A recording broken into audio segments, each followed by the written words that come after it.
Hello dear student, this is Pragati. Here is Standard 9, Chapter 1, Number 16, Exercise 1.3, Question number 1. Write the following in decimal form and say what kind of decimal expansion each has. सगळ्यात पहिले आपण decimal expansion पाहूया की decimal expansion कसे असतात. जेव्हा आपण P bye Q म्हणजे क्यूनी आपण पीला डिवाइड करतो तर जे आपल्याला डेसिमल एक्सपान्शन मिळतं तर काय मिळतं तर टर्मिनेटिंग कशाला म्हणतात. जेव्हा क्यूने आपण पीला डिवाइड करतो तर रिमाइंडर आपल्याला 0 मिळतं. रिमाइंडर इक्वल टू 0 म्हणजे तो डिव्हिजन आहे तो टर्मिनेट झाला, त्याला टर्मिनेटिंग डेसिमल एक्सपान्शन म्हणणार. नॉन टर्मिनेटिंग काय असतात की रिमाइंडर आपल्याला नॉट इक्वल टू 0 मिळणार. तर हे नॉन टर्मिनेटिंग आहे. नॉन टर्मिनेटिंग डेसिमल एक्सपान्शनमध्ये आपल्याला दोन आणखी प्रकार मिळतात. तर रिकरिंग म्हणजे काय की डेसिमल नंतरचे जे डिजिट्स आहेत ते रिपीट होणार आणि नॉन रिकरिंगमध्ये डेसिमल नंतरचे जे डिजिट्स आहेत ते रिपीट होणार नाही. हे नॉन रिपीटिंग आहे. आता मुलांनो लक्ष द्या, मी एक ट्रिक सांगणार आहे ज्याने तुम्हाला माहिती पडेल.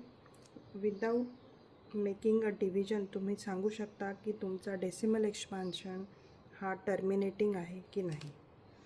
तर पहा, क्यूचे जेव्हा आपण फॅक्टर पाडतो म्हणजे डिनॉमिनेटरचे जेव्हा फॅक्टर पाडतो तर ते फॅक्टर्स आपल्याला 2चे मल्टिपल किंवा 5चे मल्टिपल किंवा 2 आणि 5 दोघांचेही मल्टिपल देत असतील तर आपल्याला टर्मिनेटिंग डेसिमल मिळतो. आणि याच्या व्यतिरिक्त आणखी कोणताही नंबर 2 आणि 5च्या व्यतिरिक्त आणखी कोणताही नंबर जर का येतो आहे फॅक्टर केल्यानंतर तर तो आपल्याला नॉन टर्मिनेटिंग देणार. तर पहा, आपल्या क्वेश्चनमध्ये डिनॉमिनेटरमध्ये इथे 100 आहे, तो इवन नंबर आहे. हा ऑड आहे तर हा तर मिळणार नाही. त्याच्यानंतर इथे 8 आहे, त्याच्यानंतर 11 पण ऑड आहे, 400. आता आपण 100, 8 आणि 400 याचे सगळ्यात पहिले फॅक्टराईज पाडून घ्यायचे आहेत. अशा प्रकारे पहा, 100चे फॅक्टर पाडले तर आपल्याला 2^2 आणि 5^2 मिळत आहे. 8चे जेव्हा करतो तेव्हा 2^3 मिळाले. त्याच्यानंतर 400 आहे, 400चे जेव्हा आपण फॅक्टर करतो तर आपल्याला 2^4 आणि 5^2 मिळत आहे. तर याचा अर्थ हे सगळे जे एक्झाम्पल्स आहेत ते टर्मिनेटिंगचे आहेत. पहा मुलांना, आपल्याला विचारलं आहे की what kind of decimal expansion each has. तर आपण पाहिलं होतं की क्यूचे फॅक्टर पाडून पाहिले होते. तर आपल्याला हा 100चा जो आहे तो 2 आणि 5चे मल्टिपल मिळत आहे, तर हा आपल्याला टर्मिनेटिंग मिळाला.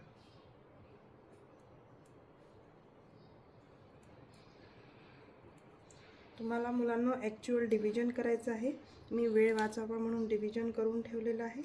पाव 11नी जेव्हा आपण डिवाइड करतो 1ला तर आपल्याला 010909 रिपीट होत आहे. याचा अर्थ हा जो डेसिमल एक्सपान्शन आहे तो रिकरिंग आहे. इथे मिक्स फ्रॅक्शन आहे. मिक्स फ्रॅक्शनला तुम्हाला सिम्पल फ्रॅक्शनमध्ये कन्व्हर्ट करावं लागेल. 8 मल्टिप्लाइड बाय 4 + 1 33/8 0.125 असं मिळतं. हे पण आपल्याला टर्मिनेटिंग मिळत आहे.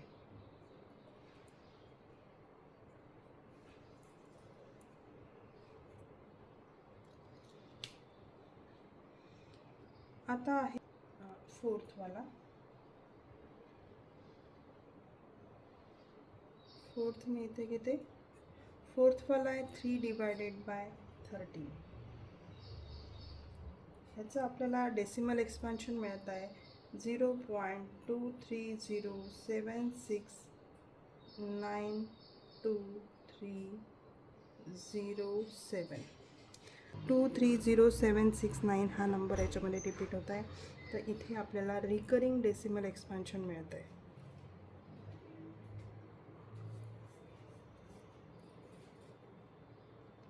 तर फिफ्थ,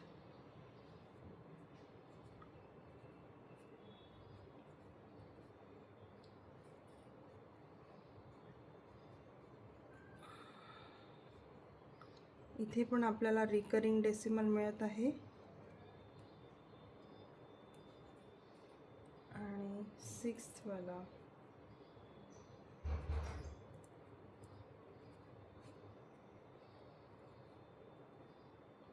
0.8225 हा आपल्याला टर्मिनेटिंग मिळत आहे.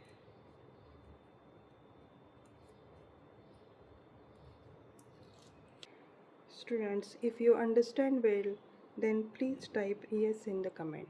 Thank you.